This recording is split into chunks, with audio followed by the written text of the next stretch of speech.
جو بیان کرنا چاہتا ہوں وہ یہ ہے کہ احادیث نبویہ سے معلوم ہوتا ہے کہ اس عمومی دجالی تہذیب کے فتنے کے علاوہ اس پر مستضاد، اور یہاں یہ بھی نوٹ کرا دوں کہ اس موضوع پر یہ تہذیب، دجالی تہذیب، مغربی تہذیب، عیسائیت کا عقیدہ ولدیت جو ہے اس کی اصل جڑ ہے، اس پہ اگر آپ کو بہت گہری بصیرت حاصل کرنی ہو تو مولانا مناظر حسن گیلانی رحمۃ اللہ علیہ کی ایک کتاب ہے تذکیر بسورۃ الکہف۔ اب یہ مختلف عنوانوں سے یہاں کہیں چھپ رہی ہے، میرے پاس جو نسخہ ہے وہ تو ہندوستان کا چھپا ہوا ہے، یا یہ الفرقان میں کبھی پاکستان بننے سے بہت پہلے الفرقان میں یہ مضامین چھپے تھے، لیکن اس کا بھی میرا اسپیشل جو ایک ایشو تھا وہ ابھی تک میرے پاس محفوظ ہے۔ مجھے دلچسپی اس سے ہے اپنے کالج کے زمانے سے اس موضوع کے ساتھ، لیکن پھر یہ مضامین تذکیر بسورہ کہف کے نام سے حیدرآباد دکن سے کتابی شکل میں چھپے ہیں، اور میرا یہ خیال ہے کہ مباحث سورہ کہف وغیرہ کے نام سے یہ چھپ رہی ہیں چیزیں پاکستان میں بھی، لیکن میں اس وقت کسی ایک خاص نام سے کسی آپ دینی کتابوں کے جو پبلشرز ہیں ان سے جا کے پوچھیں گے تو مل جائے۔ لیکن اس کے علاوہ معین شخص ہوگا دجال، یہ معین شخص جو دجال ہوگا اس کے بارے میں بھی ایک تو بالکل متفق علیہ چیزیں ہیں۔ نمبر ایک کہ وہ شخص ہے، قطعی ہے، یقینی ہے،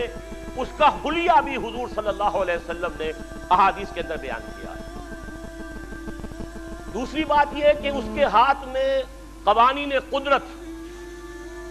گویا کہ تسخیر کائنات گویا کہ نقطہ عروج کو پہنچ چکی ہے، تمام اختیارات الہی تقریباً اس کے ہاتھ میں آ چکے ہوں۔ جو بڑے سے بڑے معجزے اللہ تعالیٰ نے نبیوں کو دیے ہیں وہ معجزے کر کے دکھائے گا، وہ مردہ کو زندہ کرے گا، مردہ لوگوں کی افواہوں کو لے کر آئے گا، ان کی روحوں کو، اگرچہ جھوٹی روحیں ہوں گی، وہ شیاطین جن ہوں گے جو ان کا بھیس بدل کر آئیں گے، لیکن یہ کہ وہ لوگوں سے کلام کریں گی۔ یہ اسپرچولیزم جو اپنی انتہا کو پہنچا ہوا ہے یورپ میں اور مغرب میں، یہ در حقیقت اسی کا ایک مظہر ہے۔ وہ کھلے بیابان کو کہے گا جہاں بالکل چٹیل جو ہے کچھ صحرا تھا، گلو گلزار کر دے گا جب چاہے گا، جب چاہے گا، جہاں چاہے گا بارش برسائے گا۔ فاصلہ اس کے لیے بے معنی ہوگا، اس کی سواری وہ ہوگی کہ جس کے دونوں کانوں کے درمیان فاصلہ 80 ہاتھ کا ہوگا۔ یہ سارے جو آج آپ کی اس ٹیکنالوجی کی جو انتہا جا رہی ہے اور جدھر جا رہی ہے، اس کو اچھی طرح سمجھ لیجیے۔ آج سے 100 سال پہلے شاید انسان ان چیزوں کا تصور نہ کر سکتا۔ وہ کوئی سواری ایسی بھی ہو سکتی ہے جس کے دو کانوں کے درمیان کا فاصلہ جو ہے وہ 80 ہاتھ کا ہو۔ آپ کے یہ سارے جیٹس جو ہیں وہ کیا ہیں؟ ان کے رڈارز جو لگے ہوئے ہیں، دونوں کان ہیں ان کے۔ اس کا ایک قدم اگر مدینے میں ہوگا تو دوسرا بیت المقدس میں ہوگا۔ اس کی آواز پوری دنیا میں سنی جائے گی۔ سنی جا رہی ہے کہ نہیں؟ یہ ساری قدرت، ساری قوتیں، تسخیر کائنات کلیتاً ایک آدمی کو چیر کر دو ٹکڑے کرے گا، دونوں ٹکڑوں کو علیحدہ کرے گا، ان کے درمیان چلے گا اور پھر ان دونوں کو جوڑے گا اور کھڑا کر دے گا۔ احادیث میں ساری موجود ہے۔ سرجری جدھر جا رہی ہے کوئی عجب نہیں کہ وہاں تک آدمی پہنچ جائے۔ فریز کر کے تو یہ معاملہ اب ہو ہی سکتا ہے، لیکن یہ کہ ابھی اگلا اور قدم کیا ہوگا کچھ نہیں کہہ سکتے۔ یہ چیزیں تو ہے متفق علیہ، البتہ کچھ معاملات کے اندر احادیث میں کچھ اختلاف پایا جاتا ہے، اور یہ مشکلات الحدیث میں سے، اور میں بھی چونکہ اس مسئلے میں اب تک بھی کسی درجے میں، ابھی قطعیت کے ساتھ میں کوئی بات نہیں کہہ پا رہا ہوں، لیکن اب چونکہ گمان غالب کے درجے میں ایک رائے تک پہنچ چکا ہوں، اس لیے میں نے آج اس بات کو آپ تک پہنچانے کے لیے یہ عنوان اختیار کیا ہے۔